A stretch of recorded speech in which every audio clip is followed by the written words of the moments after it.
الحمدللہ میری time securities چونکہ اسی سے جڑی ہیں اور ہم اس میں بڑا افیکٹو کام کر رہے ہیں، ہماری نیوی اس میں بڑا اچھا کام کر رہی ہے، تو ہمیں وہاں بھی کوئی پریشانی نہیں ہے. تو یہ بہتر وقت ہے، چونکہ میں ان سارے سبجیکٹس پہ کافی ڈیٹیل کام، آپ کو یاد ہوگا کہ پہلے بھی اس پہ ہم نے ایک پروگرام کر چکے تھے، بٹ بلو اکانومی سے یہ سب کچھ جڑا ہے. میں نعیم صاحب آپ کا ذرا اس طرف توجہ چاہوں گا. یہ جو ابھی مرزا صاحب کا کالم بھی ہے اور بلو اکانومی واقعی بہت بڑا سبجیکٹ ہے.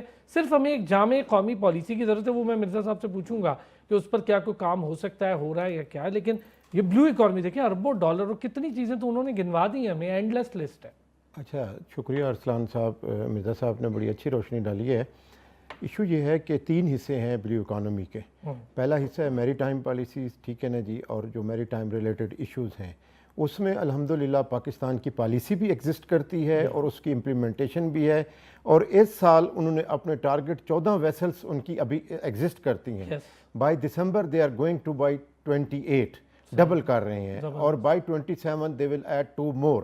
ٹھیک ہے نا جی. ایک تو یہ ایشو ہوگا. دوسرا ہے اس میں سی فوڈ، فشریز اور دوسری فشریز گورننس کا، سی فوڈ گورننس کا ہمارے پاس کوئی پالیسی ایگزسٹ نہیں کرتی. سر وہ بیچ میں ایک ڈیپ سی پالیسی بھی بڑا ایشو بن گئی تھی. اور اس میں جو ایشو ہے ارسلان صاحب، اس میں ایشو یہ ہے کہ ہمارے پاس نہ تو کولڈ سٹوریج کی سہولت موجود ہیں، نہ پروسیسنگ پلانٹس کی سہولتیں موجود ہیں. تیسرا ہے ہمارا جو اس کا حصہ ہے وہ ہے ایکوا کلچر کا. ایکوا کلچر ایک بڑا مطلب وسیع فیلڈ ہے جس میں یہ ساری بلو اکانومی ایگزسٹ کرتی ہے. اس میں بھی ہماری پالیسی ہی ایگزسٹ نہیں کرتی کہ ہم نے کیا چیز کہاں بھیجنی ہے، باہر بھیجنی ہے، ہماری ٹارگٹ آڈینس کون سی ہوگی اور کس کو ہم نے بیچنا ہے.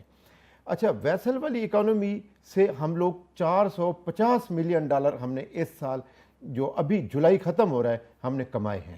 ٹھیک ہے نا سر. ابھی تک جو مینشن کر رہے تھے $450 ملین اچھی اکانومی ہے. $452 بلین کی ہمارا جی ڈی پی ہے، جس میں 1% سے لیس بلیو اکانومی ہے.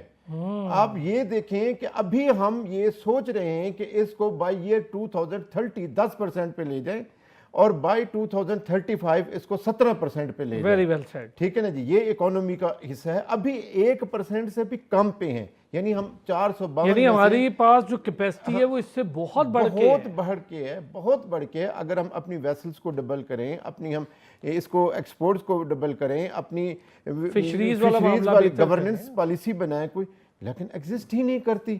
فوکس جو حکمرانوں کا ہے وہ میکنگ ایزی منی، کہ جی کہاں لوگوں کی جیب سے پیسہ نکل سکتا ہے اس کو بلو اکانومی پہ فوکس کرنا ہے. چونکہ وہاں پالیسیز بنانی ہے، انفراسٹرکچر بنانا ہے، اس پہ انویسٹ نہیں کرنا. اگر وہی جو قرضے ہمیں مل رہے ہیں آئی ایم ایف سے ہم کسی پروڈکٹیو اس میں لگاتے نا سر، تو آج ہمیں ریونیو آ رہا ہوتا اور قرضے بھی ہمارے ادا ہو رہے ہوتے. تو this is the blue economy is the star جس کو ہم لوگ انویسٹ کریں اور اس میں جا کے ہم پیسے کما سکتے ہیں.